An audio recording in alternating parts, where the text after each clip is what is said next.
En quoi consiste la réforme du non substituable qui entrera en vigueur le 1er janvier ? Les règles actuelles prévoyaient que la mention non substituable soit écrite de façon manuscrite et laissée à la libre discrétion du médecin.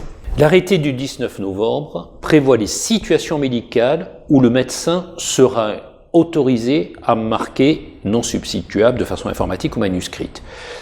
Et pour, entre guillemets, respecter un peu le secret médical, ce qui n'est pas du tout le cas parce que la mention elle est relativement claire, nous aurons 3 codes qui sont MTE, EFG, CIF. Ça correspond aux marches thérapeutiques étroites, aux galéniques non adaptées à l'enfant et à l'intolérance avérée à un support qui est contenu dans le générique. Donc on voit bien que les situations sont extrêmement limitées, parce qu'il y a d'autres situations où on doit pouvoir utiliser la mention non substituable.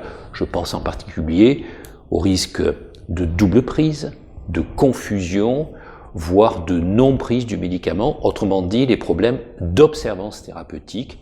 Et ça, on sait bien dans nos cabinets qu'il faut que le médecin puisse en décider en son âme et conscience, et il connaît bien son patient, c'est lui qui doit pouvoir le faire. Des sanctions sont-elles prévues en cas de non-respect de ces nouvelles mentions ? La loi prévoit des sanctions. Non-respect du Code de la Sécurité sociale, ça peut être des pénalités, ça peut être des indus, tout ça est inacceptable et la CSMF se battra contre ces éventuelles sanctions et elle appelle les médecins à ne pas utiliser ces codes. On est dans une dérive bureaucratique qui est inacceptable, maintenant ça suffit. Quel regard portez-vous sur la liste de médicaments à marge thérapeutique étroite imposée par le gouvernement ? Le gouvernement a prévu une liste de médicaments à marge thérapeutique étroite. Il y a des aberrations parce qu'on voit que il y a par exemple des médicaments anti-rejet extrêmement utilisés qui n'y sont pas, alors qu'ils sont d'utilisation extrêmement courante et on sait combien l'équilibre d'un traitement anti-rejet dans le cadre d'une transplantation d'organes est un équilibre difficile avec de nombreuses interactions médicamenteuses. Donc il faut élargir cette liste, il faut la revoir, il faut la faire évoluer. Quelles autres situations médicales devraient permettre selon vous de recourir à la mention non substituable ? Aujourd'hui, avec les situations médicales qui sont prévues dans l'arrêté du 19 novembre, on ne tient pas compte de situations particulières comme les sujets âgés qui comprennent pas bien les médicaments, qui se trompent entre le princeps et le générique, qui quelquefois le prennent 2 fois, surtout quand ils ont beaucoup de médicaments et les noms en DCI sont souvent compliqués. Donc il y a des risques de confusion. C'est pas prévu dans les situations permettant l'utilisation du non substituable. Ça c'est parfaitement normal. On voit très bien que ce sont des bureaucrates dans leur bureau qui ont fait cet arrêté sans tenir compte de la vraie vie sur le terrain. C'est pour ça que nous appelons à ne pas appliquer ces nouvelles règles qui vont encore nécessiter un temps administratif et bureaucratique dans notre activité. Maintenant, ça suffit, on n'en veut plus. Cette réforme fait-elle courir un risque pour le respect du secret médical ? Ce texte prévoit de préciser pourquoi on marque la mention non substituable. Et on le marque en clair, c'est-à-dire marge thérapeutique étroite, enfant, ça c'est moins embêtant parce qu'on voit bien que c'est un enfant, ou allergie à un constituant. Ça fait partie des éléments qui sont propres aux patients et qui n'ont pas forcément à être étalés sur la place publique. Et encore une fois, c'est un des éléments du secret médical.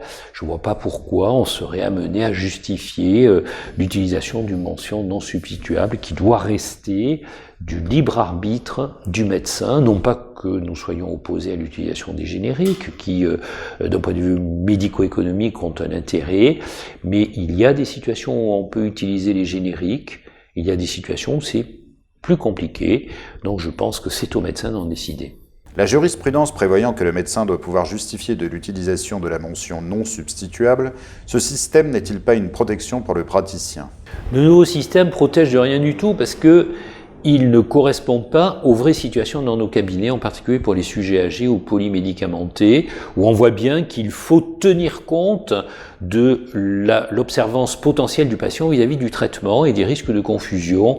Donc effectivement, le médecin, il doit pouvoir décider en son âme et conscience d'utiliser la mention non substituable. S'il l'utilise pas, le pharmacien intervient dans la délivrance du générique, point barre. Mais on n'a pas détaillé les situations pour lesquelles on met ces mentions-là. Je voudrais quand même rajouter une chose.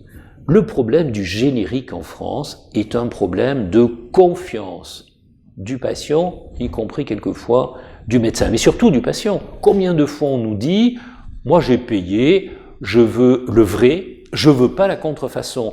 Voilà ce sur quoi le gouvernement ferait mieux d'agir, expliquer pourquoi le générique a les mêmes vertus thérapeutiques que le princeps. Ça serait utile et pas nous embêter, et encore je suis poli, avec des mentions qu'on ne veut pas mettre parce que c'est encore des codes spécifiques qu'il faut retenir, rajouter un truc sur l'ordonnance.